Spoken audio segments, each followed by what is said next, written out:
It's not a game, it's a rich thing. Welcome, everybody, to the second episode of the DM Up podcast. I'm Jace Eustace, joined here by my colleague, my friend, Jared Huff. Jared, how's it feeling, man? It's feeling pretty great. I'm so happy NBA basketball is back. We're 1 week in, and I don't know about you personally, but I had a great week in all things NBA. That was a great week for me. I'm sure you did, and we'll get into that here in a second. And yeah, like we were saying, just a little bit into the NBA season, most teams have played 2 games. A couple of them have played 3. Still getting into the swing of things, and we're going to kind of break down things and some early overreactions because, you know, we're in the media and that's what we have to do. But first thing we want to kind of get into is some standout performances that we've seen. So, Jared, I'm just going to jump right into it, man. Who really stood out to you as far as individual standout performances in this early season? Well, I have to give props to you because you included him in your 6-man of the year race. And if this race was called today, which would be ridiculous after 2 to 3 games for most teams, it'd be going to Tyler Hero. I mean, the guy through 2 games, 28.5 points per game, 8 rebounds, 2.5 assists on 47.8% shooting. That's a pretty good little 2-game stand. And without a doubt. He was the big reason why they blew out the Bucks. Like, that was crazy. I mean, it probably felt good for the Heat, a little revenge game after last year's playoffs. Oh yeah, and Tyler Hero, I've been on it since the preseason. If the Miami Heat are going to be a team that's going to be able to go deep into the playoffs, Tyler Hero is going to have to be a huge part of that. And so far, 2 games into the season has really shown, hey, he's capable of carrying that second team off the bench. He's their number 1 option when they get to that second group, no doubt about it. He can knock down shots, and with the way that he's playing, man, it's almost hard to keep him on the bench with that type of scoring production. He's going to find himself taking over a starting position if he keeps doing it and ruin my 6-man of the year campaign. But man, yeah, it's a great one. And one that I kind of wanted to get into here is Paul George. And it's kind of interesting because he's sitting on an 0-2 Clippers team that have really disappointed so far this season, but that is not due to Paul George. I mean, the man is leading the league in scoring, 35 points per game coming into today. I believe they play today. It's just the Clippers, it just seems like they don't have it. Obviously, you know, they're struggling without Kawhi Leonard. The team is not a big team. They're being out-rebounded by pretty much everybody that they play so far. But Paul George is putting up the numbers that he can. And we talked about in the last podcast where if he's the number 1 guy on a team, whether it be for an extended period of time or maybe just a couple weeks, the guy can put up numbers. But it just seems like when he puts up those numbers, it doesn't necessarily translate to winning. And I think that's what we're seeing so far, just 2 games into the season for Paul George and the Clippers. Yeah, and I got to say, nothing about what Paul George has done so far in these few games has surprised me. I mean, he was a target of mine on several fantasy teams when I play fantasy basketball because I figured he's going to be putting up MVP candidate numbers this year without having Kawhi Leonard there and having to carry kind of this depleted Clippers roster that will probably continue to deal with injuries throughout the year. I mean, look at Serge Ibaka. When's he ever going to be fully healthy? Yeah, if ever again. At this point in his career, I love Serge Ibaka, but yeah. So who else so far this season was standing out for you? I'll rattle off a few players here. Harrison Barnes. The Kings are 1-1 right now, and he's a big part of that. He's averaging 30 points per game, and that's pretty impressive. I mean, Harrison Barnes, you'd think is just a role player. He's a very nice wing. I'm sure a lot of contenders would love to have him. So it's kind of nice to see him ball out for now. Steph Curry had, in my opinion, even though he had what he claimed an awful game, where I think he only scored 21 points, he still had a triple-double, 21, 10, and 10. He got the job done. Then he put up another 10 rebounds in his 45-point game, and he's averaging 5.5 assists on the season, 33 points per game. Warriors are 2-0, top of the Western Conference for the first time probably since 2019. And then my final guy I'd have to say was it's a rookie. So Chris Duarte, he's averaging over 20 points per game for the Pacers, who are 1-2, but I expect them to kind of be one of those 500 teams, maybe a little lower. But yeah, he's probably been the most impressive and surprising rookie so far this season, I'd say. No, definitely. And I'm glad that, you know, we didn't really share these with each other ahead of time, but no, we didn't really see any overlap between our standouts. And I like that. It's a lot. We've mentioned that a lot of guys that have grabbed the headlines. One guy that I kind of threw a little shot at in the first podcast, just a little bit, was Rudy Gobert, but I got to give credit where credit's due. I mean, the man after 2 games has 20.5 rebounds per game. I know it's only 2 games, 21, and then 20 rebounds. And he's on a team with the Jazz where we both expect them to be great. They're a fantastic regular season team. No one's doubting that. The question for the Jazz has always been when it comes to the playoffs, what are they going to do? It's usually a second round exit. But Rudy Gobert has stepped up and he's playing the game that he should be playing, which is dominating the boards. He's giving more opportunities to Donovan Mitchell, the shooters that the Utah Jazz are able to deploy around him. And that's what makes him valuable in today's NBA. So as much as I kind of ragged on him for that defensive player of the year stranglehold that he has, I got to give credit. Through 2 games, he's really stood out to me. And another one that I kind of wanted to get into is LaMelo Ball. LaMelo Ball over in Charlotte. And I know it was kind of a surprise. I had Charlotte sliding into 8 seed in the West. So far, it's looked pretty good, sitting there at 2-0. But LaMelo Ball, one thing about him is his leadership and what about his defense? LaMelo Ball is leading the league in steals at 3.5 per game through 2. Also 24 points, 6 rebounds, and 6.5 assists. He's truly the leader of that Charlotte Hornets team. And I know it's kind of weird to say, only his second year in the league and everything surrounding the Ball family and his dad and everything that goes along with that. But I think the city and the players in Charlotte are really embracing LaMelo Ball. And so far, the early returns look really good over in Charlotte, man. Yeah, right now your pick for the Hornets to make the playoffs this season's looking good. I was kind of surprised to see them at 2-0 in the standings right now, but hey, it's still early. Oh, it's They very might early. fall back down to where I think they'll be, and the Celtics will rise back up. We'll see. Yeah, definitely. We listed there a couple standouts, and now I kind of wanted to get into some surprises that we've had. Can I throw in one last shout out? Oh yeah, go for it. Who do you got? Shout out to LaMarcus Aldridge. He had 23 the other night, and after just the struggle of him getting back into the NBA after his early retirement last season, it's just a great thing to see. Oh, definitely. I agree there. I wish him all the best, and he's definitely a standout and a little bit of a surprise here as we lead into some of the surprises we had for this season. And I'll go ahead and kick this one off with the first one that I have, and that is the Los Angeles Lakers sitting at 0-2. I know a lot of people are going to overreact, obviously, coming into the season, adding Russell Westbrook to a LeBron and Anthony Davis team. A lot of people are like, hey, it's not going to work. Russell Westbrook has to have the ball. LeBron is best with the ball. You know, LeBron works best with shooters.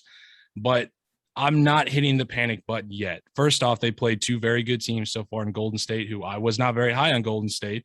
They've proven me wrong so far through 2 games. They look very good. And then Phoenix, coming off of a finals appearance, not exactly a soft landing for Russell Westbrook trying to join this Lakers team. But if I was going to kind of spin things and say something that might be positive for the Lakers as far as they're looking at their team, is LeBron James has looked a lot more like the 2017 LeBron James than he has in the last few years. LeBron is knocking down jump shots.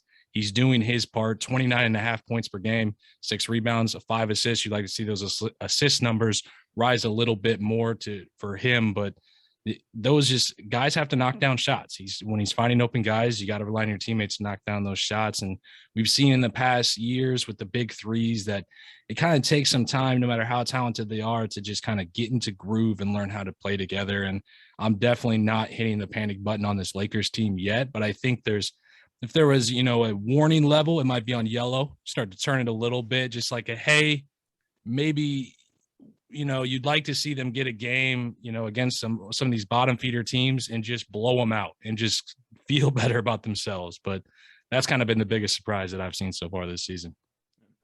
I do have a Lakers take, but I'm going to save it for a little later. I'm going to go for my surprise. The first surprise of the season is with their arch nemesis, the Boston Celtics.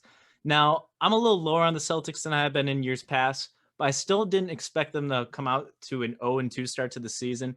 They had a thrilling overtime loss against the New York Knicks, double overtime, in which my guy, Derrick Rose, had to ice him with a little floater off the glass. Unfortunately for Jaylen Brown, who dropped 46 and was kind of flirting with the NBA record books on biggest opening night scoring performance ever. He had 46. But another bad part about that Celtics team has been the play of Jason Tatum. I know, still 2 games in, but he's averaging under 20 points per game. He's shooting an abysmal 34% from the field. They got to get together. I mean, it's way too early in the season to count them out, but it's just not a great showing from the boys in Boston. No, definitely. And just like you have a Lakers take you're going to save for a little bit later, I have a Boston take I'm going to save for a little bit later I too. So can't wait. we'll get to that Perfect here. flip. We'll get to that here in a little bit. But the next team I kind of want to bring up here is, what about the Memphis Grizzlies, man? The Memphis Grizzlies being 2-0. And what I love about this team is they're averaging 126 points per game as a team. You know, they beat Cleveland, which, you know, not a great team, but we've seen Cleveland can put up some fights on any given night.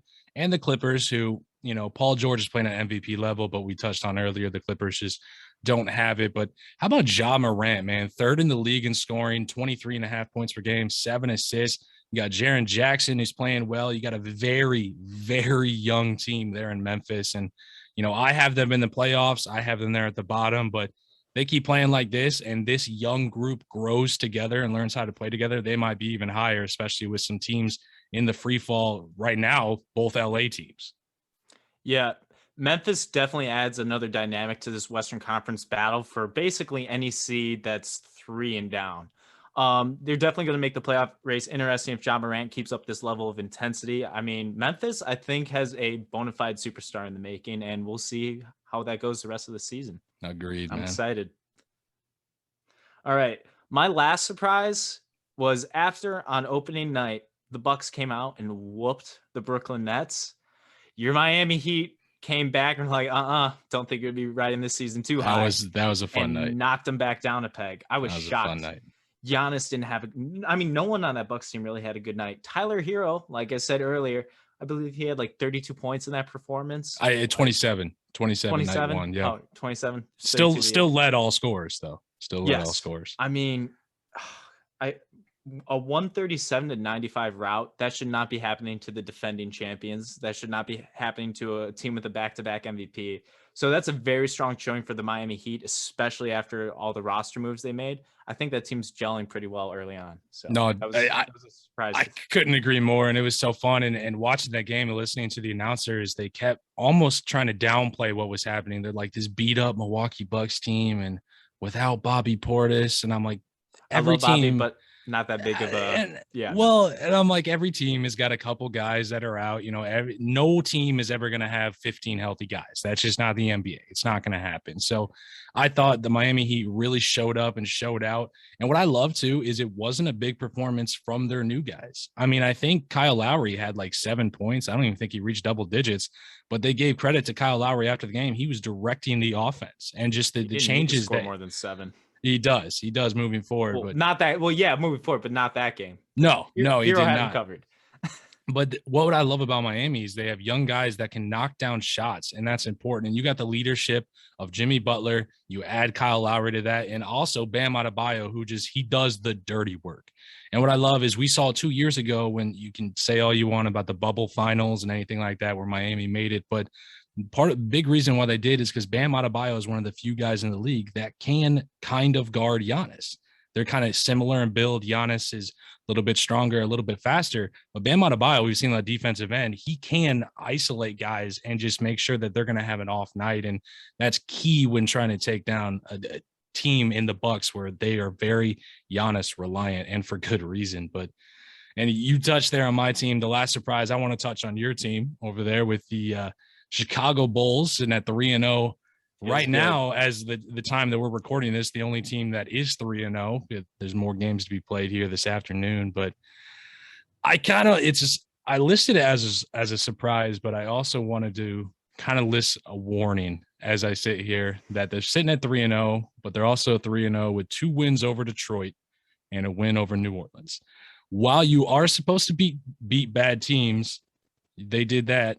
They're a good team, but hold on the excitement for now. Like, I think Detroit is a team a lot of us agree will probably finish last in the Eastern Conference or right around there. They're not going to do much. And when I start to dig into the numbers a little bit, the Bulls are 21st in team points per game, 20th in team rebounding. So there is room for improvement that they want to do. You have to be encouraged by what they've shown on the defensive end, especially holding Detroit to not even 90 points, it seems like. The Bulls are going to be good, but this next week is going to be very telling for me. They have 3 games coming up against Toronto, which they should probably win, and then 2 tough ones in the Knicks and then Utah. So that's going to be telling a little bit more. And I think Bulls fans, if the time we're recording this podcast next week, if you're sitting at 4-2 with maybe a loss to the Knicks and a loss to Utah, and you keep them close, I still think you're feeling pretty good about yourself. Yeah. All right. So I don't know if you're ready for it, but that's a perfect segue to my way too early reactions. Oh, let's do it. Let's jump right into it, man. The Bulls are good. We have a good basketball team in Chicago again, aside from the Chicago Sky. It feels great to have a great men's basketball team. The Chicago Bulls make me feel so happy about life right now. I haven't felt this way about my team in so long, since Derrick Rose and Jimmy Butler were in the city. That's how long it's been. And now Jimmy Butler's with your team, the Miami Heat. Yeah. This Bulls team on defense is something to watch. It's like that feeling you get when you watch the Bears defense. They're just smothering people out there. There are active hands in the passing lanes. But you had a play the other night against the Pistons where Ayo Dosunmu, I probably butchered his name, just went out to block a shot, and then Pistons got their offensive board back, and then Lonzo Ball comes out of nowhere and then blocks the next guy that was going up for it. Everyone on this team has bought into playing hard defense. You see Zach LaVine swatting 3-pointers, like Alex Caruso diving for every loose ball, creating extra plays. It's fantastic. This is what Chicago's been waiting for. You saw that scouting report where they're like, oh, the Bulls are going to be awful on defense this year. I don't care if we played a few cupcake teams. This defensive effort, it's not going to go away whether we're playing the Pelicans or whether we're playing the Brooklyn Nets. And I'm really excited for this week because we're going to face some teams that are really going to show what the Chicago Bulls team can do. And I'm confident in that. Zach LaVine can have an off night. Well, here's DeMar DeRozan, which I might add was voted the worst move of all of NBA free agency. And I'm just saying through 3 games, that's a load of bull. That is a load of bull. Yeah, I mean, there's no doubt this team definitely improved defensively, and they're showing that night in and night out so far. Like we both said, it's going to be telling. But coming off of Chicago, I want to go into Boston now. I'm going to go into my Boston take, what I wrote down, and it's you're excited about Chicago, and that's great. But I just want to say that I was right about Boston. I was right to leave Boston out of it. I know they lost in double overtime to the Knicks, but then they turned around and they were blown out by the Toronto Raptors. So I don't want to hear about them keeping it close with the Knicks. My thing with Boston is we hear every single year about this is the year and the young talents finally coming together, and we have all these draft picks, and the draft picks don't mean anything if you're missing your draft picks and you're unwilling to package them to get a proven player, which they will not do. We saw way back when Anthony Davis was available, and we thought for a while there, they were the front runners to get Anthony Davis. And then you're sitting there thinking, well, Jason Tatum, Anthony Davis, they might have, they're going to be in the championship contending bubble here for years to come. Didn't pull the trigger, believed in their guys. And with Boston, just the rest of the East continues to improve. Chicago, Miami, Milwaukee, Brooklyn, Atlanta, Charlotte, they're all making moves to get better. And Boston just holding pat is just going to come back to bite them. And I wish I could just get in the ear of Boston and just say, like, listen, Jason Tatum's a stud. I love Jason Tatum. Chris Dunn, not Chris Dunn, Jaylen Brown over there. He's a great player, but can you win a championship with these guys? And I think they have to look themselves in the mirror and be honest and say, like, listen, I love, as much as we love these guys, I don't think you can do it with how the team's currently constructed. Yeah. And now going with that, the Los Angeles Lakers, my way too early reaction for them is they're the 2018 Cavs. They're the 2018 Cavs, and I'm going to tell you why. Okay. I don't know if you saw that game against the Phoenix Suns. Yep. That was a mess. Yes, it was. You had fighting on the bench. You had LeBron on the other side of the court not coming back on defense, taking plays off. You had Dwight Howard bickering with every player that was on the court, whether they were wearing an orange jersey or a yellow one, or I'm sorry, purple. I think they were purple that night. Yeah. It was bad. Magic Johnson was tweeting about it, saying he's never seen anything like it when it came to the Lakers. And with a LeBron James team, this one's kind of set up the same way that 2018 Cavs team was, where they made the big Kyrie Irving trade and they sent Irving to the Celtics, got Isaiah Thomas and another package of players, brought Derrick Rose in, a few other players, and Dwayne Wade. And what happened by January? Oh, like half those players were gone and it was a completely different team. I see a world where the Lakers will do the same thing this year. They brought in Russell Westbrook after sacrificing a bunch of their core, let Alex Caruso walk and come to his great new home in Chicago. And I think it's really hurting them from a chemistry standpoint. They don't have the guys that have been there year after year. There's not a lot of like gelling with this team. This team's still going to have to figure out its lineups, its rotations. I could see a world where, and honestly, I was thinking after the night where Davis and Howard were going at each other, I'm like, oh, well, Howard's going to be on the buyout market really soon. Oh, God.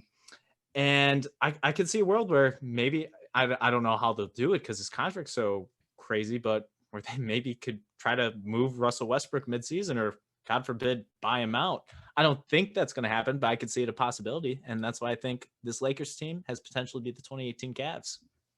I won't sit here and say that they don't have potential to be that, but I don't see that happening. And the only reason is talent speaks for itself. And when James Harden got traded last season to the Brooklyn Nets, I was one of the guys I was like, I don't know if this is going to work.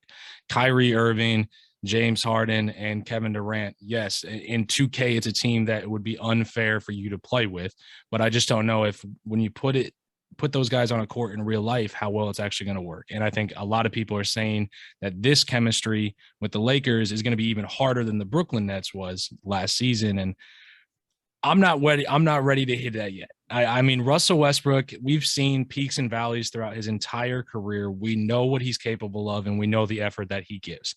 He's one of those guys where he's never going to dog it. He's going to give you 110%, and I get it. He's not a shooter.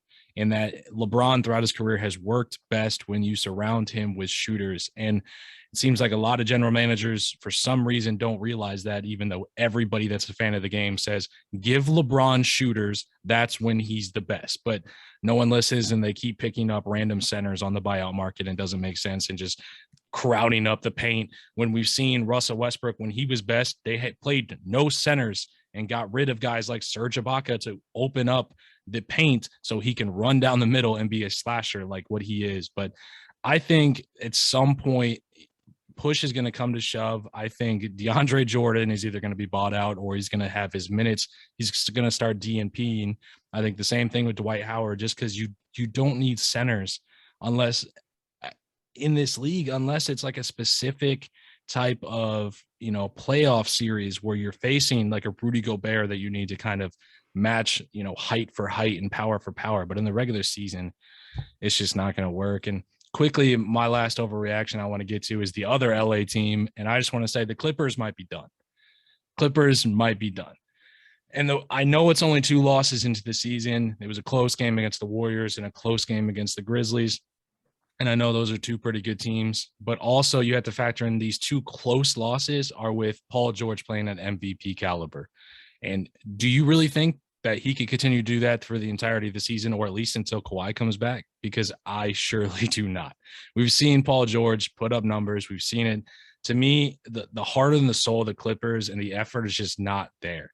Getting rid of guys like Patrick Beverly, it's just they don't have that defensive effort that they've had in the past. They look almost uninterested. It's almost like they started to climb up, they say, out of the basement of Staples Centers, and they started to come, and they're not the second team in LA anymore. And then they're starting to climb back down. And it sucks because they have so much talent on that team, but I just think they're a small team overall. They're bottom of the league in rebounding, bottom defensively, and I just don't see a way that Kawhi Leonard is just going to come in and just fix all their problems at this point.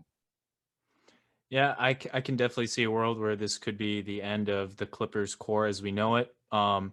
I do think that this organization is going to try to remain patient just because they know, okay, this might be a throwaway year because Kawhi Leonard's not going to be here. We don't expect to compete.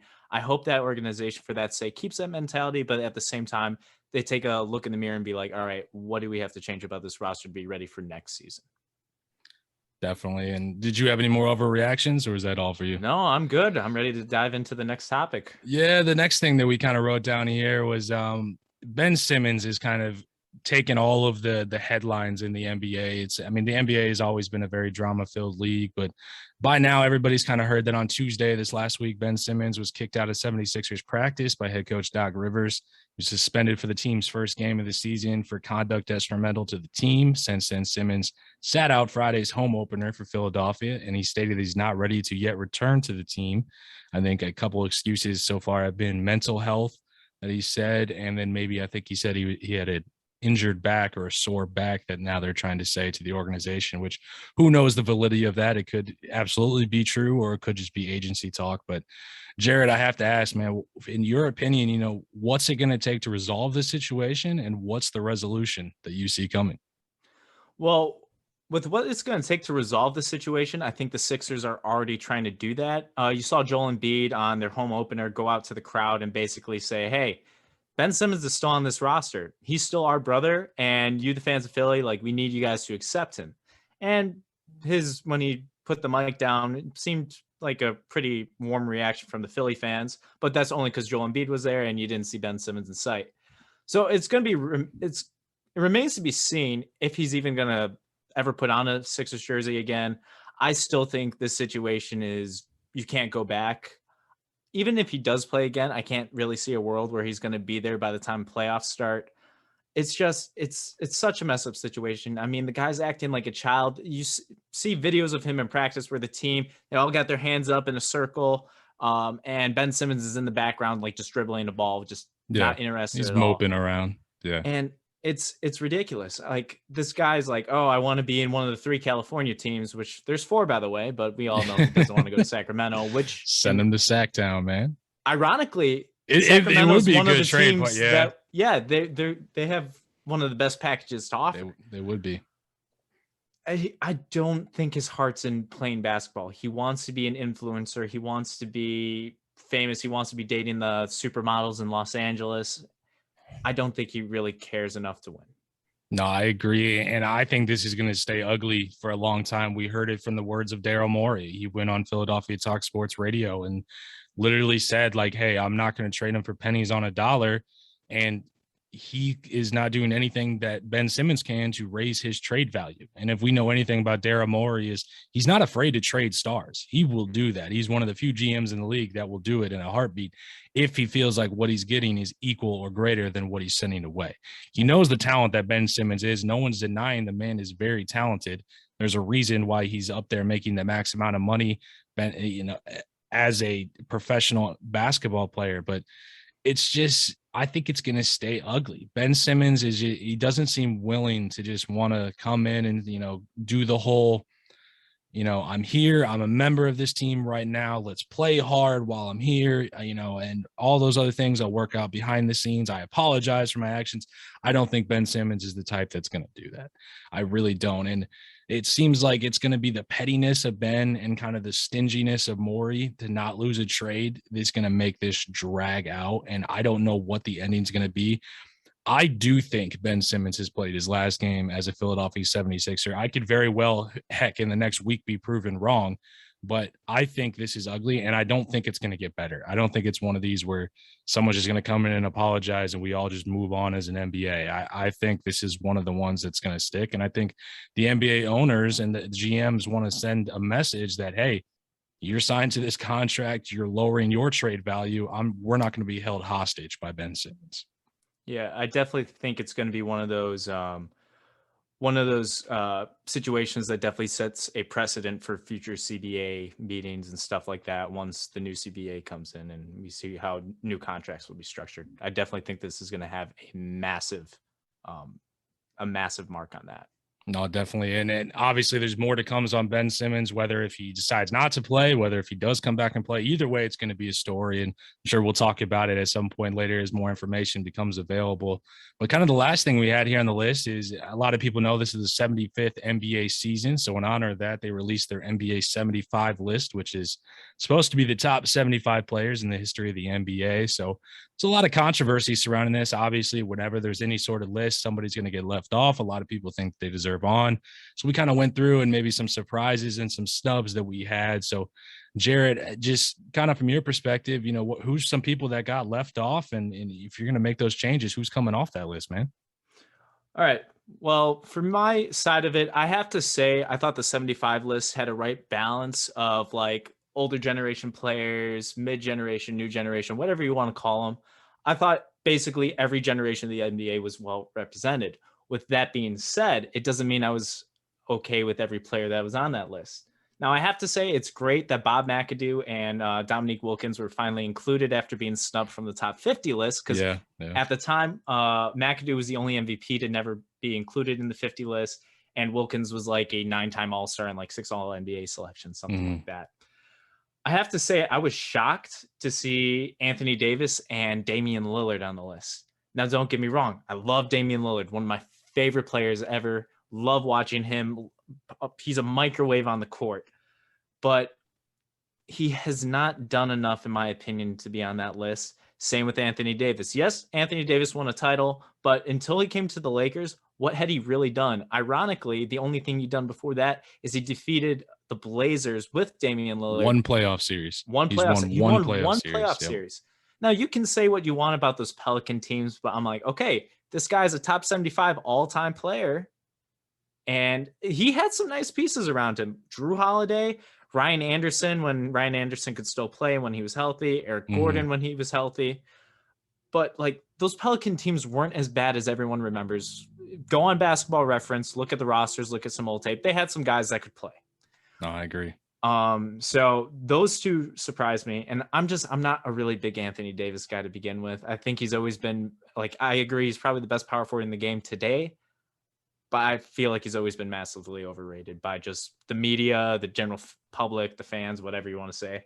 And when people are arguing like, oh, should Kyrie Irving or Klay Thompson be on this list?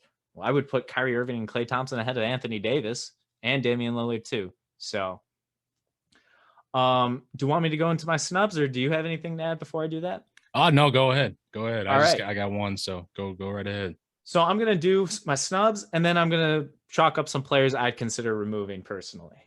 Some of my snubs are Tracy McGrady, Dwight Howard, which I was shocked to see Dwight Howard wasn't on that list, especially since you can argue he was the last of the great NBA centers. I mean, the dude's several All-Star selections, All-NBA, was the best center for what felt like 6 or 7 years. Multiple Defensive Player of the Year awards. Like, how's that get left off? I got you. Yeah, just to add some context, I actually wrote this down because he was the snub that I listed down. I had a little more context to you. So he's a 5-time rebound champion, an 8-time All-Star, 2-time block champion, 3-time Defensive Player of the Year, 5-time All-Defensive Team. He's a career 16 points, 12 rebounds a game. And an Eastern Conference champion. Yeah, let's not forget that he carried that Magic team to. I mean, they lost. Don't get me wrong in the finals, but he got them to a finals. And a lot of the guys can't say that they were the lone All-Star. Or he probably wasn't the lone All-Star, but the lone, top 75 player that carried a team to the finals like that. Yep, Anthony Davis still makes it. Granted, Anthony Davis was the main reason the Lakers won that championship, but hey, Dwight Howard was on that championship team too, so yes, he was. He's an NBA champion. Exactly. I'm just saying the only thing that you can argue for Davis is, okay, Davis had that championship in his prime. Otherwise, Dwight Howard did a lot with that Magic team, those Magic teams. A few of my other snubs, Vince Carter, Klay Thompson, Tony Parker. You can kind of argue Ben Wallace. That's one of my weaker snubs. And then two big ones that I don't see anyone talking about. Alex English and Adrian Dantley. Two great wings from the 80s. Some of the greatest scoring forwards of all time, especially Alex English, literally led an entire decade in scoring. Mm-hmm. No one scored more points in the 1980s than Alex English.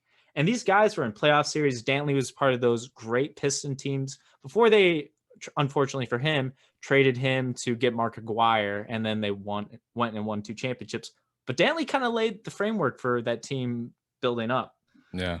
Now, if I had to remove some players, and some of these might be a little controversial, and I'll start out with my biggest one, which might shock some people. I'd consider removing Pete Maravich. That'd be one player I'd consider. And here's why. Ooh. Pete Maravich, don't get me wrong, supremely talented guard. You see all the stuff on Facebook where he's like trying to show with Red Auerbach like this little between the legs move he has and all his dribble moves and just some crazy footage of him going down the court. But the dude only made it into 4 playoff series. including his last one being in 1980 when, given he had suffered injuries, but it was on the Boston Celtics, so he wasn't really even responsible for that playoff appearance. The only other times he made it was in 1971, 72, and 73, which I believe 71 and 72, he was still on the Atlanta Hawks. So he only made it to the playoffs once with the Utah Jazz. And then there's a 6-year gap I can't do math. 7-year gap in between where he didn't make the playoffs again. Great talent, but he didn't win. He wasn't a winner. No, and I got you. It's tough to hear that, but that's why I would consider taking him off. So people of Utah and New Orleans, wherever your Jazz loyalties lie from that era, don't shoot me. I'm sorry. I'd also consider taking off Reggie Miller because it's kind of like I had to look at him and be like, all right, he was really great for the Pacers and he led the team. But then I'm looking at another guy like Klay Thompson. And even though Klay's never led a team, I think what Klay's done for the league has surpassed Reggie at this point. I'd also take off Dennis Rodman, which, sorry, Bulls fans, also don't shoot me as well. And Pistons fans, I'm here to piss you off anyway. We beat you twice this week. Dennis Rodman was a great rebounder, fantastic rebounder, one-time All-Star. But he was more of a role player, where I think this list should be reserved more for guys that were like bona fide superstars, which kind of shoots down my Klay Thompson argument. But I think this list should definitely represent guys that were like at the top of their games and led their teams. And Rodman was really never a player in that position to do that. I'd also take off Davis and Lillard, as I've probably alluded to before. I'd also consider Bill Sharman. He only played 10 seasons. And he comes from an era where the league, there are very few players in it because there are only like 8 teams. I forgot to throw this guy in for who I'd consider adding. I consider adding Bernard King. We saw other players on the list that got in despite maybe not being in, like Bill Walton made the list, which I think he should be on there. He was an MVP, NBA champion, finals MVP. But Bernard King's one of those guys that was amazing in the 80s, and because of injuries, he was simply robbed. But that would be the guys I'd have to say I'd take off if I had to put some of my guys that I thought were snubs on. No, definitely. And I agree wholeheartedly with the Dwight Howard one. I think that's one where a lot of people jumped on that bandwagon. And with Dwight Howard, it's almost like people see him now. And because he's a little bit goofy and because not a lot of people around the media seem to enjoy him, we forget how great Dwight Howard was in his prime. And his prime wasn't very short. I mean, there was like 6-7 years where it's like Dwight Howard, like when he came to LA the first time when Kobe was there, it was like, oh my. Kobe and Dwight Howard, obviously that didn't work out. It that felt situation. like game over. It was ridiculous. So like how can Kobe having Dwight Howard down? It's ridiculous. But so I think Dwight Howard should have been included on the list. I think a lot of people, that's kind of been the one that a lot of people have it's really stuck out for them. But I kind of approached it a little bit differently. So I went with Dwight Howard. I'm putting him on, and the person I only listed down one person I'm taking off, and this one's a little controversial too, but it wasn't listed by you. I'm going to go with Paul Pierce. Oh, I'm going to go with Paul Pierce. Whoa. And Celtics fans don't like you today. Dude, I don't know. It's okay. Let me get into it. So Paul Pierce is a career 19.7 points per game, 5 rebounds, 3 assists guy. He was a shoot first type of player who he did win a championship with his big 3 with Ray Allen and Kevin Garnett in 2008. They won the championship over Kobe and the Lakers, and that's fantastic. And he averaged 21 points in the finals. He's a champion. You can't take that away from him. But as far as when you're looking at, I mean, every year, 15 people become champions. 15 players become champions. So when you're a champion and you're not the number one driving force and you're not the heart of the team or the number 2, I know you can make the argument Paul Pierce was number probably 2. I think most people would say Kevin Garnett was kind of the heart of those Boston Celtics teams. Some people might disagree with me, but Ray Allen was hitting down shots still in his prime. He was more of the scorer, kind of off the ball, catch and shoot type of guy. Paul Pierce, while Boston Celtics fans absolutely love him, I just don't think his resume stands out as much as we like to pretend. Like, he's Paul Pierce, he's the truth. That's what he is. It's who he is. But when you start to look into it, never finished higher than 7th in MVP voting throughout his entire career. So not one year in his season did anybody think he was a top 5 player in the league. Now, he was a 10-time All-Star, and I get that. There's a lot of 10-time, 8-time, 9-time All-Stars, especially in the Eastern Conference. He was able to get a lot of those because the Eastern Conference has been down for a while. He didn't play a lot of defense. He didn't show a lot of effort on defense, and he's more kind of just lived on his aura of that championship. Because if we take away 2008, and I know we get ourselves into troubles when we start taking away a championship, add a championship, what if? But once you take that out, Paul Pierce, he's a good player, but 75 of all time, I think that has to be reserved for the cream of the crop. And I just don't think Paul Pierce is up there. All right. Not my take, not a player I would have taken off, or probably really there would have been a few more guys before him that I would have considered taking off, but I can definitely respect where you stand on that. Because yeah, it is kind of true. It is up for debate on those old Celtics teams and like who was the top guy, because you can look at KG and be like, oh, KG was the best player once those three came together, and KG was the reason why they went to those 3 finals. But or was it 2 finals? I'm sorry. I forget that the Magic made the finals in 2009. Sometimes I think like the Lakers and Celtics was all 3, which that would have definitely been a cool storyline. Don't forget about Dwight Howard. Exactly. Yep. Sorry, Dwight. I know we talked about you earlier. You're in my mind, man. Exactly. But yeah, I mean, I'm glad we were able to run through these here. And I think that's, unless you got something else to add, I think that's pretty much all we got. Yeah, I guess one last thing on Dwight Howard. I think the biggest reason why he got snubbed is he's just had such a bad rap by the fans of the media the past decade, which shouldn't play a factor, but it does, and we can't pretend like it doesn't. So I agree with you wholeheartedly. And anybody out there listening, I just want to thank you all for joining us here on the TM Up podcast. Be sure to check us out on @TM Up on all the social media platforms. We're out there making posts, out there making moves, and anybody want to give us a follow and follow along, we greatly appreciate it. So we'll be back with another episode next week as we continue to get deeper and deeper into this NBA playoffs. So I'm Jace Eustace. That's my man, Jarrett Huff. And have a great day, guys. And thanks for listening. Appreciate it.